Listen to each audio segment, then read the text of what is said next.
బుట్టెలో breaking చూస్తున్నాం. కాంగ్రెస్ అగ్రనేత రాహుల్ గాంధీ ఆ పార్టీ జాతీయ అధ్యక్షులు ఖర్గే కాసేపట్లో అహ్మదాబాద్లో పర్యటించనున్నారు.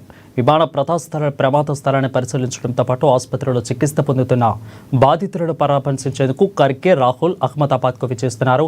ఇక పర్యటనలో భాగంగా కలీబుర్జీ ఎయిర్పోర్ట్కు ఖర్గే చేరుకున్నారు. ఇక అక్కడి నుంచి ఆయన అహ్మదాబాద్కు చేరుకుంటున్నారు. అహ్మదాబాద్ విమాన ప్రమాదం దేశంలోని తీవ్రమైన ఘటనలో ఒకటిగా నిలిచిపోయింది. ఈ ఘటనలో విమానంలోని 241 మంది మరణించగా కేవలం ఒకే ఒక్క వ్యక్తి ప్రాణాలతో బయటపడ్డారు. ప్రస్తుతం అతడు ఆసుపత్రిలో చికిత్స పొందుతున్నాడు.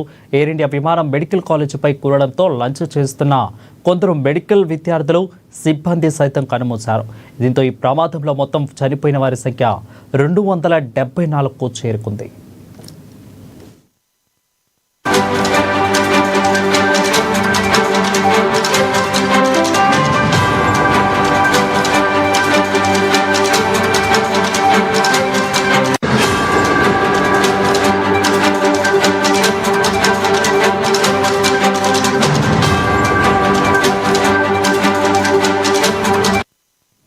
ఇక కాంగ్రెస్ అగ్రనేత రాహుల్ గాంధీ ఆ పార్టీ జాతీయ అధ్యక్షులు ఖర్గే కాసేపట్లో అహ్మదాబాద్లో పర్యటించనున్నారు.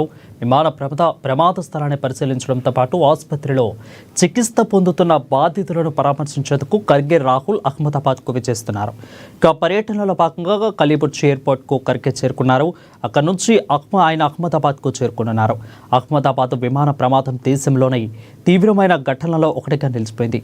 ఈ ఘటనలో విమానంలోని దాదాపు 241 మంది మరణించగా కేవలం ఒకే ఒక్క వ్యక్తి ప్రాణాలతో బయటపడ్డారు. ప్రస్తుతం అతడు ఆసుపత్రిలో చికిత్స పొందుతున్నారు. అయితే ఎయిర్ ఇండియా విమానం మెడికల్ కాలేజీపై కూలడంతో లంచ్ చేస్తున్న కొందరు మెడికల్ విద్యార్థులు, సిబ్బంది సైతం కన్నుమూశారు.